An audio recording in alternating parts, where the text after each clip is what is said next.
یہ رات ہے نا چھائی ہوئی، یہ رات اس کے ابن مریم مر گیا یا زندہ جاوید ہے صفات ذات حق سے جدا ہے، یعنی ذات آنے والے سے مسیح ناصری مقصود ہے یا مجدد جس میں وہ فرزند مریم کی صفات. اب یہاں اقبال جو ہے نا بنیادی طور پر سیدنا عیسیٰ، وہ لوگ کہتے ہیں اقبال قائل نہیں تھا، اقبال قائل تھا حضرت عیسیٰ کی آمد کے تھے. وہ جو خاص طور پہ اس کا شعر ہے کہ خضر وقت از خلوت دشت حجاز آیت بروں، کہ وہ خضر وقت حضرت مہدی کو وہ خلوت سے، یعنی حضرت مہدی جو ہے مدینہ سے چھپ کے یہاں آئیں گے. قافلہ زین وادی دور از دراز آیت پر، کہ اس جگہ سے قافلے جو ہیں جو کالے جھنڈے اور مشرق سے جھنڈے اٹھ کے جائیں گے. وہ کہتا ہے کوئی مجدد یا فرد زندے میں سے یا کہ صفات والا بندہ جو ہے وہ اقبال میں ایک اور جس پہ ایرانی انقلاب آیا اس کا اقبال کے وہ شعر بڑا کمال ہے کہ میر اسد مردے کہ زنجیر غلاماں بشکرت، میں دیکھ رہا ہوں کہ ایک آدمی کو کہ جو آ رہا ہے جو تمہاری غلامی کی زنجیریں توڑے گا، کہ دیدام مزروز نے دیوار زندان شما، میں اس کے زندان کی سے دیکھ رہا ہوں. اور وہ کہتے ہیں امت مرحوم کی ہے کس عقیدے میں ہے کلام اللہ کے الفاظ حادث یا قدیم، امت مرحوم کی ہے کس عقیدے میں نجات، کیا مسلمان کے لیے کافی نہیں اس دور میں یہ الہیات کے ترشے ہوئے لات و منات. یہ کمال ہے، یعنی اللہ کی وحدانیت کو بنیاد بنا کے ہم اس کو سمجھتے ہیں کہ قبر پرستی نہیں کرنی، لیکن اللہ کے مقابلے میں کھڑا ہوا خواہ وہ ڈکٹیٹر ہو خواہ وہ امریکہ ہو. Hey bro, if I were you, I'd just go talk to him. خواہ وہ ڈکٹیٹر ہو خواہ وہ امریکہ ہو خواہ وہ روس ہو خواہ کوئی شخص ہو خواہ کوئی ظالم قسم کا فرعون ہو، ہم اس کے سامنے نہیں کھڑے. اپنے لات و منات ہم نے کریٹ کیا. تم اسے بیگانہ رکھو عالم کردار سے، تابسات زندگی میں اس کے سب مورے ہو. وہ جو تزکیہ ہے اس کے ذاتی کردار ہے، جو اس کی اخلاقیات ہے، جو سچ بولنا ہے، اس سے محروم رکھو. اور تب خیر اسی میں ہے قیامت تک رہے مومن غلام، چھوڑ کر اوروں کی خاطر یہ جہان ہے بے سلام. اس غلام دنیا بادشاہ ٹھیک ہے، انہوں نے آنا ہے، ہم نے کیا کرنا، جیتنا انہوں نے ہے، حکومت انہوں نے بنانی ہے، مجھے کیا ضرورت ہے حکومت کے لیے کرنے. ہے وہی شعر و تصوف اس کے حق میں خوب تر، جو چھپا دے اس کی آنکھوں پہ تماشا حیات. شعر پڑھے گا، سارا کچھ کرے گا، رات کو گانا بھی بنائے گا، تصوف کی صورت سے. وہ جو اقبال کہتا نا کہ صوفی کے تا خدمت حق پر مرد، نام یکتا حمیت میں فرد، عجم کے خیالات میں کھو گیا، اس سالک مقامات میں کھو گیا. میں آج اس مقام پہ ہوں، پھر دوسرے مقام پہ جاؤں گا، تیسرے مقام پہ سب. یعنی عبادات کے اندر جو رسول اللہ صلی اللہ علیہ وسلم کی بڑی مشہور حدیث ہے بہقی میں، آپ کہتے ہیں اللہ کے رسول نے فرماتے ہیں کہ جبریل علیہ السلام کو اللہ نے حکم دیا فلاں فلاں بستیوں پہ عذاب نازل کرو. تو جبریل واپس چلے گئے اور کہا اللہ تعالیٰ میں نے ایک ایسے آدمی کو دیکھا اللہ یہاں سے طرف بتائیں کہ کس نے ایک آنکھ چھپکنے جتنی بھی جس نے گناہ نہیں کیا. اب یہ زہد و تقویٰ کا معیار ہے الہیات کے بارے میں. باقی سے یہی جو کہتا ہے کہ شعر و تصوف اس کے حق میں کیا کروں. اللہ کا فکر ہے کہ یہ وہ بدبخت ہے جو عابد و زاہد تھا لیکن میرے نام کی غیرت پر اس کا رنگ نہیں بدلتا تھا. ہر نفس ڈرتا ہوں اس امت کی بیداری سے، میں ہے حقیقت جس کے دی کی احتساب کائنات. اللہ اکبر، کائنات کا احتساب کرو. یہ نہیں کہ پاکستان کے اندر 4 لوگوں کا احتساب کرو. اس کائنات کے ریسورسز اللہ نے پوری دنیا کی ملکیت کی ہے. کون ہوتا ہے جس کو غلبہ حاصل کر سکتا؟ یہ نہیں ہو سکتا کہ 65 لوگ جو ہیں 50 لوگ دنیا کے امیر جو ہیں وہ 65 جو ہے فیصد جو ہے دنیا کی دولت ان کے پاس، جن کی اگر 425 لوگ ایسے ہیں جن کی دولت دنیا میں تقسیم کر دی جائے تو نہ کوئی بھوکا رہے، نہ کوئی ننگا رہے، نہ کوئی کسی ایسا گاؤں جہاں پانی نہ ملے، ہیلتھ فیسلٹیز نہ، ساری دنیا.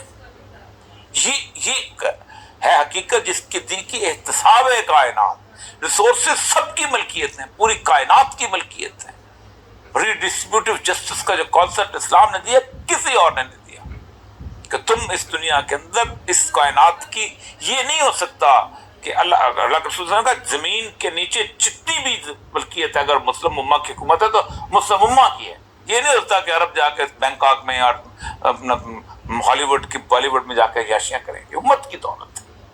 اس کے بعد آپ مست رکھو فکر و ذکر پختہ، صبح گاہی میں سے پختہ تر کر دو مزاج خانقاہی میں سے. اس کی تسبیح پھیرتا رہے، اور اس کے بعد مست رہے. یہ اس کا راستہ ہے. ورنہ اگر یہ امت بیدار ہو گئی تو ابلیس نے کہا ہماری دکان بند ہو جائے گی. باخر دعوانا